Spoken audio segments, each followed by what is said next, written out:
지난주 목요일은 10월 31일 종교개혁일입니다. 그래서 올해가 종교개혁 502주년을 맞이했습니다. 그래서 개신교회가 500년 정도가 지속되었으니까는요, 바꾸고 개혁해야 될 것들이 많이 있습니다. 지난 주일에는 제가 휴가 중이어서 종교개혁주일 설교를 하지 못했습니다. 그래서 이번 주와 다음 주 두 번에 걸쳐서 종교개혁주일 설교를 계획해 보았습니다. 오늘날 많은 사람들이 교회의 변화와 개혁을 말합니다. 교회가 변화되어야 된다, 교회가 개혁되어야 된다, 모두가 말합니다. 그런데 학자들마다, 목사들마다, 성도들마다 교회가 무엇을 어떻게 변화시켜야 되는지 여기에 대해서는 의견들이 다 다릅니다. 저는 개신교회, 특히 한국 교회의 개혁은 신학의 개혁이 우선되어야 된다, 저는 그리 생각합니다.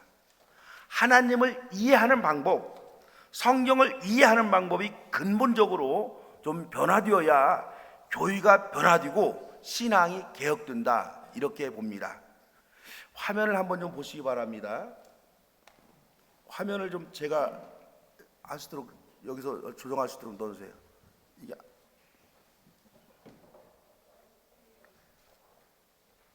이게 잘 보여요? 이게 이제 이 근본주의 신학의 5대 강령인데요. 성경 무오설이라고 그러죠. 성경은 1.16도 변함없는 하나님의 말씀이라, 이런 뜻이고요. 두 번째는 예수의 동정녀 탄생입니다. 예수님은 남성과 관계없이 성령으로 잉태하셔서 탄생했습니다 하는 얘기고요. 세 번째는 예수의 대속적 죽음입니다. 예수님은 인류의 죄를 대신해서 속죄의 제물을 드렸습니다 하는 내용이고요. 그 다음에 네 번째는 예수의 육체적 부활입니다. 예수님은 육체적으로 부활하셨습니다 하는 얘기고요. 다섯 번째는 예수님의 육체적 재림입니다. 예수님은 육신의 몸을 입고 다시 재림하십니다. 우리에게 너무도 익숙한 신앙 고백입니다. 우리가 여러 번 들었습니다. 교회에 올 때부터 이 얘기를 계속해 들었어요. 그래서 한국 교회는요, 이 근본주의 5대 강령이 신앙의 뿌리입니다. 그래서 이 5대 신앙 고백이요, 1920년대에 선포된 교리입니다. 지금부터 몇 년 됐어요? 100년 정도 됐죠. 100년 정도 전의 신앙 고백인데 아직까지도 우리 신앙에 큰 영향을 주고 있습니다. 이제는 100년쯤 지났으니까는요, 이 신앙 고백을 새롭게 해석해야 될 이런 시기가 되었습니다. 그래야 제4차 산업혁명 시대를 살아가는 우리 자녀들에게 감동을 줄 수가 있고, 인공지능 사회의 소금과 빛으로 교회가 역할을 할 수가 있습니다. 이 신앙 고백은, 이 고백이 문제라는 게 아니에요. 잘못됐다는 게 아니에요. 그 시대는 그게 역동적이었고 힘이 되었었는데, 우리 선교 초기에는 이게 큰 우리에게 힘이 되었었는데, 이제는 시대가 너무 많이 바뀌었기 때문에 새로운 세대를 살아가는 사람들에게 이걸 설명할 수 있어야 돼요. 그래야 여러분 어떻습니까? 교회가 개혁이 되고 변화가 됩니다. 그래서 이 시간은 마르틴 루터의 가톨릭 교회 개혁을 좀 들여다보고, 다음 주에는 이 근본주의 5대 신앙 고백을 어떻게 21세기를 살아가는 사람들을 설득시킬 수 있는 개혁적 교리로 재해석할 것인가, 이런 고민을 함께 해보도록 하겠습니다. 오늘 구약 말씀은 열왕기서의 말씀입니다. 여러분, 열왕기는 어떤 성경이에요? 열왕기는 왕들의 이야기, 이런 뜻이죠. 이게 북이스라엘과 남유다 왕들의 이야기를 기록한 성경이 열왕기입니다. 이 이스라엘 왕들의 이야기를 읽어보면 하나의 원칙이 있어요. 왕이 된 후에 개혁을 한 왕은 훌륭한 왕으로 기록되어 있고, 왕이 되어서 개혁을 외면하고 옛 습관에 젖어서 왕 노릇한 왕은 악한 왕으로 남아 있습니다. 오늘 본문은 남한국 유다의 왕인 요시아라는 왕의 이야기를 기록해 놓고 있습니다. 요시아의 할아버지는 므낫세라는 왕인데 55년 동안 남한국 유다를 통치했습니다. 하지만 이 므낫세는 55년 동안 남한국 유다를 다스리면서 나라를 엉망으로 만듭니다. 우상 숭배와 부패로 백성들을 병들게 한 왕이 이 므낫세 왕입니다. 이 므낫세 아들이 아몬이라는 사람인데요, 이 왕은 아버지의 통치 습관대로 변화와 개혁을 이끌지 아니하고 그대로 옛 관습에 젖어서 왕노릇 하다가 2년 만에 죽습니다. 왕이 된 지 2년 만에.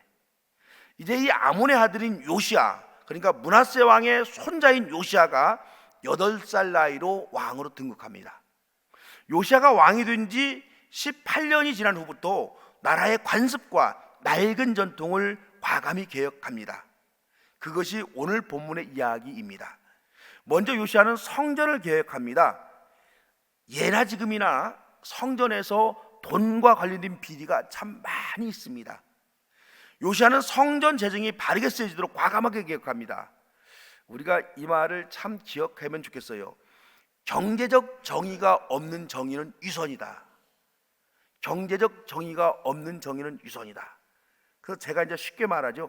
주머니를 개혁하지 않고는 개혁은 성립할 수가 없습니다.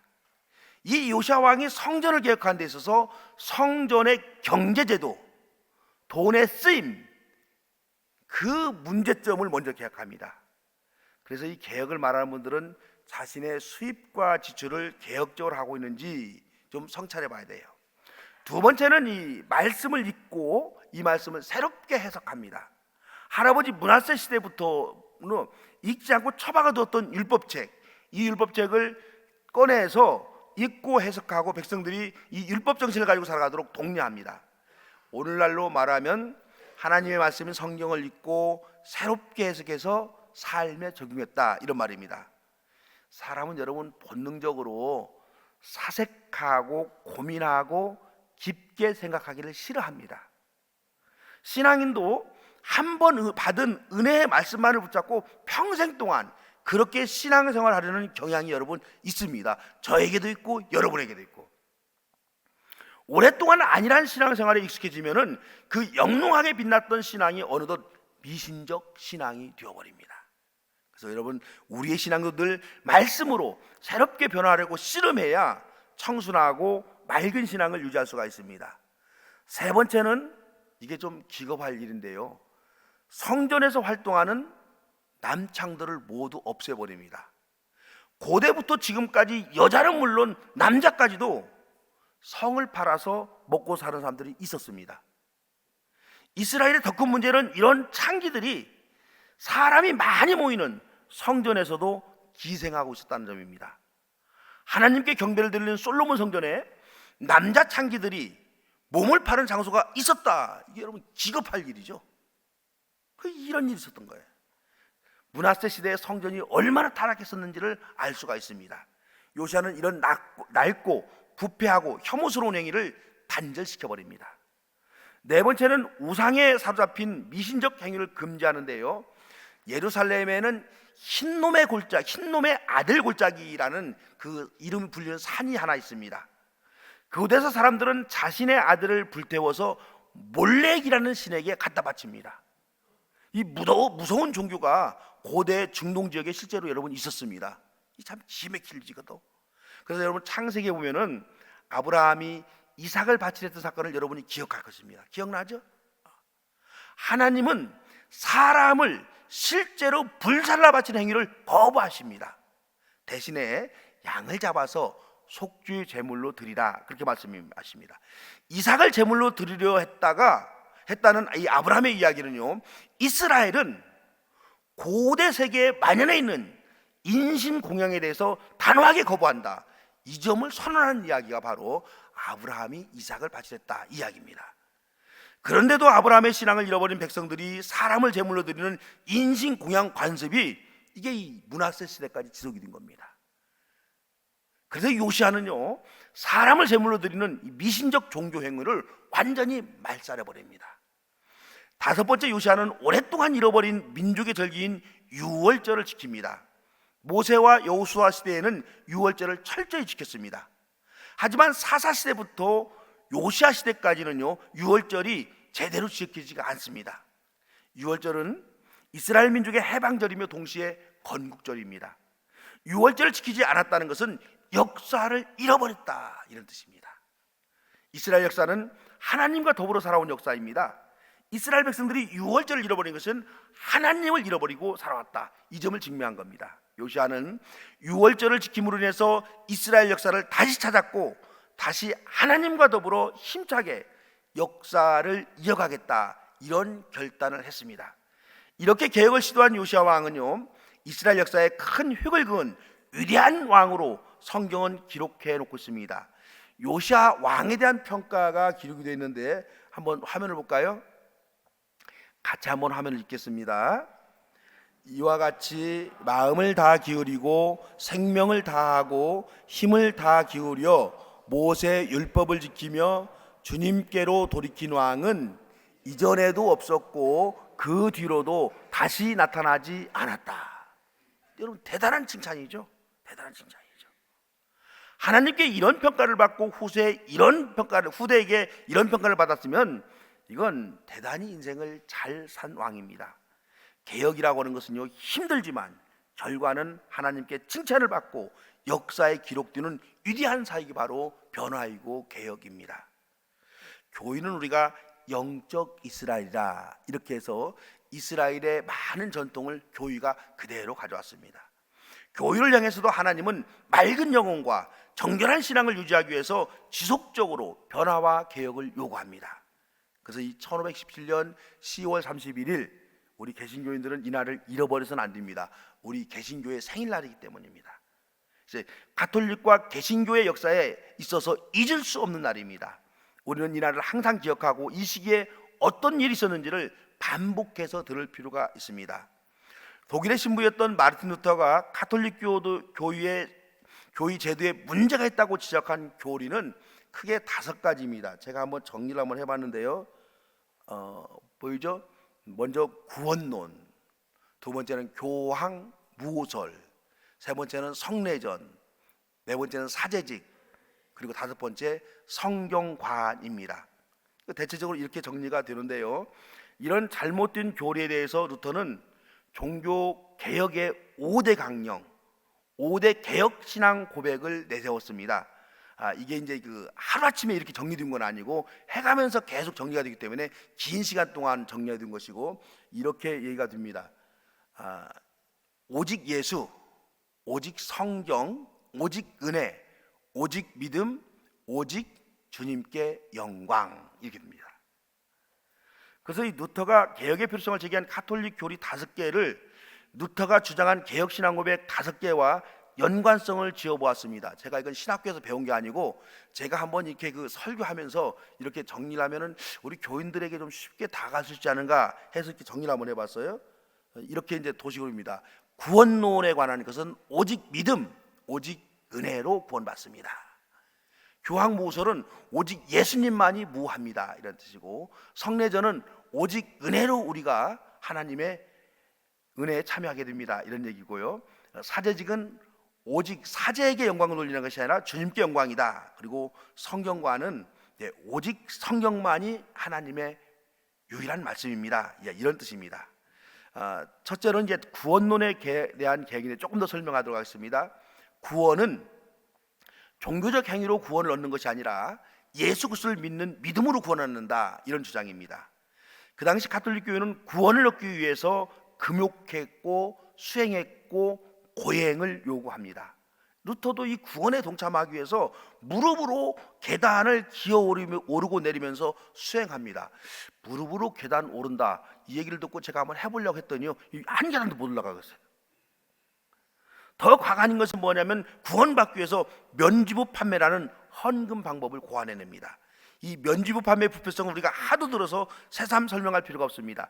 이렇게 수행과 면죄부 구매를 통해서 구원을 얻는다는 구원관이 가톨릭 교회에 만연했습니다. 이때 루터는 이런 잘못된 구원관을 향하여 도전합니다. 오직 믿음으로 구원받습니다. 오직 은혜로 구원받습니다. 그래서 루터는 오직 믿음, 오직 은혜라는 신앙 고백으로 잘못된 구원에 빠진 교회 개혁을 시도합니다.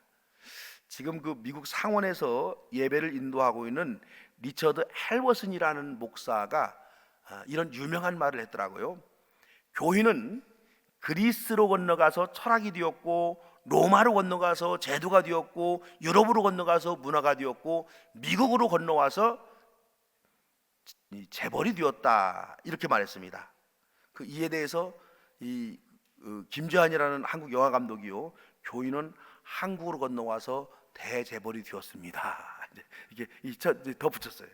여러분 이해가 되죠? 현대교회가 돈으로 구원받는다는 말을 노골적으로 하고 있지 않습니다. 하지만 대형교회의 세습과 교회 분쟁의 대부분은 교회 재정 문제에서 출발했다. 이 점을 우리가 부인할 수가 없습니다. 많은 분들이 지금도 교회에 헌금 문제로 시험을 당한 적이 있다 이렇게 주장을 합니다. 자본주의에 먹혀버린 교회, 자본주의에 순응해 살아가는 성도들의 변화와 개혁을 위해서 예수님의 말씀을 우리는 다시 한번 가슴에 새겨야 합니다. 사람은 빵으로만 사는 것이 아니라 하나님의 말씀으로 살아갑니다. 이걸 우리가 다시 한번 가슴에 새겨야 됩니다. 그렇지 않은 자본이 먼저가 아니라 믿음이 먼저임을 선언하고 우리가 실천해야 됩니다. 두 번째는 교황무호설에 대한 계약인데요, 교황무호설이란 교유의 수장인 교황은 단 하나의 오점이 없는 완전한 존재다, 이런 신앙입니다. 우리 개신교인들 입장에서는 말도 안 되는 소리지만은 가톨릭 교인들 입장에서는 말이 되는 소리입니다. 교황은 죄를 사해주는 권세가 있고 교황은 성경 해석에 대한 절대적 권한을 가지고 있다, 그렇게 가르칩니다. 이에 대해서 저는 교황은 사람이지 하나님이 아니다, 잘라 말하는 거예요. 오직 예수 그리스도만이 완전하시고 예수 그리스도만이 인간의 죄를 사하는 권세를 가집니다. 그래서 오직 예수, 이것이 당시 교황무호설의 미신에 젖어 있는 교회를 변화시키는 신학이었습니다. 세 번째는 성만찬에 대한 개혁입니다. 성례전에 대한 개혁인데요, 이 먼저 가톨릭은 7성례라고 그러죠. 7가지 성례절이 있습니다만 우리 개신교는 2가지가 있습니다. 세례와 만찬 예식. 그래서 가톨릭은 지금까지도 성찬 예식에서 화채설을 주장을 합니다.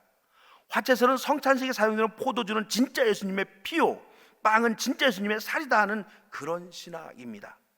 그러게 성만찬에 사용되고 남은 빵과 포도주는 반드시 신부만이 먹습니다. 그래서 재밌는 것은 신부가 되는 자격 중에 하나가 반드시 술을 먹을 줄 알아야 돼요. 그것도 잘 먹어야 돼요.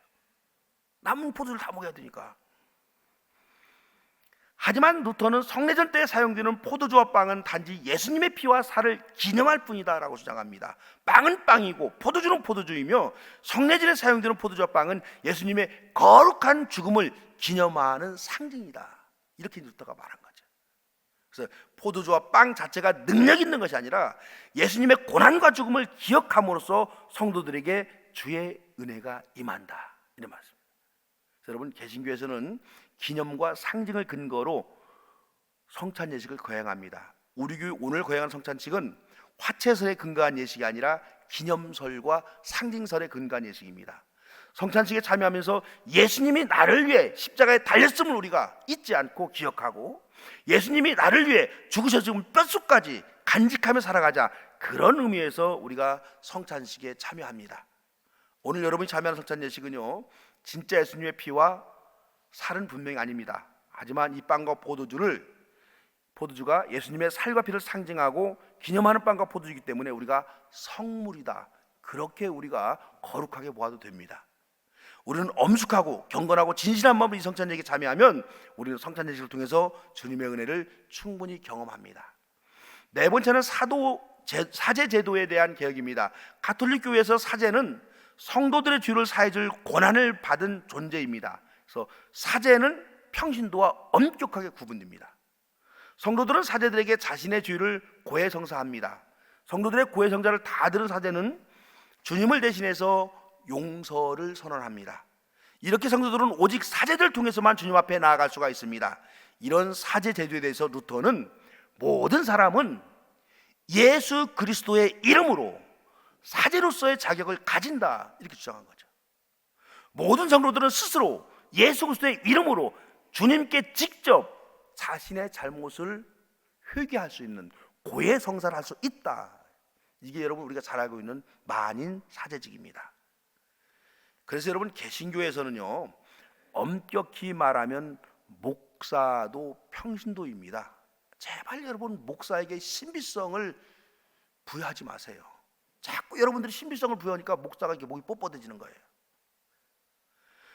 목사가 성도들과 구별되는 두 가지 점이 있습니다.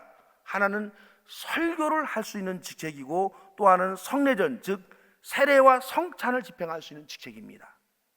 여러분들은 교회에서 이 두 가지를 아무리 목사가 시원찮아도 내가 목사 대신 설교하고 내가 목사 대신 세례식 집행하겠습니다, 이런 얘기를 안 해야 돼요. 이래서는 안 돼요. 그렇죠? 이 두 가지 외에는요, 목사도 여러분들과 동일한 직분이고 직책입니다. 그래서 여러분, 제발 목사들에게 속지 마세요. 목사들이 기고만장하게 힘주고 자신이 예수님 자를 대신하게 된 이유는 우문화된 성도들의 신앙이 여러분 한몫한 겁니다. 목사가 아니라 오직 주님께만 영광을 돌리는 그런 지혜가 여러분 있어야 됩니다. 다섯 번째는 성경관에 대한 개혁입니다. 가톨릭 교회는 교회의 전통을 대단히 중요시합니다. 그래서 교황, 교회 전통, 성경, 이 세 가지가 동일한 무게를 가진 교회의 절대주권이다, 그렇게 믿습니다. 이에 대해서 루터는 오직 성경만이 절대적 권위를 가진다, 이렇게 선언했습니다. 모든 성도들은 절대 권위를 가진 성경을 통해서 주님을 찾고 만나고 대화할 수가 있습니다. 성경에 근거하지 않는 교회 전통, 성경에 근거하지 않는 교황의 권위는 잘못된 겁니다. 그러기에 루터는 하나님의 말씀인 성경을 성도들이 직접 읽고 은혜 받고 감동받을 수가 있다고 그렇게 보았습니다. 이러한 루터의 주침으로 저와 여러분이 속한 개혁교회, 즉 개신교회가 탄생을 했습니다. 개혁교회는 타락한 교회, 파장이 되어가고 있는 중세 가톨릭 교회를 살립니다. 루터의 개혁신앙으로 인해서 교회 안에서 새로운 경건운동이 일어났습니다. 개혁에 동하는 신부들과 평신도들은 형식과 의식에 치우친 신앙에서 벗어나서 성경에서 참된 진리를 발견하게 합니다. 루터는 단순히 개혁교회의 교리를 따르는 사람들만 구원시킨 것이 아닙니다. 부패했다고 화살을 맞았던 이 가톨릭 교회도 변화하기 시작합니다. 중세 가톨릭 교회는요, 루터의 주장을 유형적으로는 철저히 반박했습니다. 하지만 내면적으로는 깊이 받아들이고 반성해서 가톨릭 교회가 내적 정신을 하는데 주력합니다. 이 때문에 오늘날의 변화된 가톨릭 교회로 우뚝 서게 되었습니다. 그래서 오늘날에는 오히려 가톨릭 교회가 더 우리에게 도전을 주고 있는 개혁을 합니다. 근데 여러분, 우리가 이 사실 변화, 개혁이란 말을 쉽게 하는데 이것은요, 뼈를 깎는 고통을 동반합니다. 나 자신을 먼저 개혁하라는 것이 성경의 정신입니다. 검찰개혁, 우리가 쉽게 말할 수 있지만은요, 나 자신을 개혁하는 일에는 크나큰 아픔이 따르고 어떤 경우에는 내 이권을 포기해야 하기 때문에 쉽게 우리가 말할 수가 없습니다. 교회개혁도 마찬가지입니다. 교회개혁을 외치면 나 자신의 신앙을 먼저 개혁하고 변화해야 될 자세가 되어 있어야 됩니다. 통증 없는 교회개혁은 세상에 감동을 주지 못합니다. 그래서 교회개혁을 말하는 10월 마지막 주일이면 저는 늘 고민에 잠깁니다. 교회개혁은 교회의 책임적 존재인 목사의 개혁입니다. 목사인 나는 무엇을 개혁했고 앞으로 나는 무엇을 개혁해야 하는가, 이런 고민이 늘 있습니다. 교회 개혁에 있어서 목사는 가장 먼저 개혁의 대상입니다. 성장로님, 지금 제가 교회 개혁에 있어서 누가 가장 먼저 개혁의 대상이라고 그랬어요? 누가요? 야, 대단한 장모님이십니다. 목사 입장에서는 목사가 교회의 개혁의 대상입니다. 하지만 장로 입장에서는 누가 대상이에요? 이 장로들이 개혁의 대상이구나. 권사 입장에서는 우리 권사가 개혁의 대상이구나. 집사 입장에서는 집사가 교회 개혁의 대상이구나. 청년들 입장에서는 우리 청년들이 개혁의 대상이구나. 이렇게 생각해야 되는 거예요. 양 목사가 개혁의 대상이니까 당신이 해? 난 못해? 곤란한 거죠. 여러분, 교회에서는 내가 가장 먼저 바뀌고 변화되어야 하는 존재임을 시인하는 데서 개혁은 출발합니다. 이 개혁과 변화를 생각하는 계절에 우리 모두 예수님이라는 거울 앞에 우리 자신을 한번 세워봅시다. 예수님이라는 거울 앞에 한번 서보면은요, 우리 자신이 너무너무 부끄러워서 회개할 수밖에 없을 겁니다. 예수님이라는 거울을 가지고 매일매일 우리의 마음을 비춰보고 우리의 신앙을 점검해서 우리 주님께 영광을 돌리는 저와 여러분 되시기를 주의 이름으로 축원합니다. 사랑의 주님, 날마다 주님을 바라보면서 나아가지만 여전히 부족함이 있음을 고백합니다. 우리 주님, 나 자신을 먼저 변화시켜 주시고 내가 속한 교회 공동체, 우리의 가정, 우리 사회가 변화되고 개혁되는 그런 역사가 있게 하여 주시옵소서. 예수님의 이름으로 기도합니다.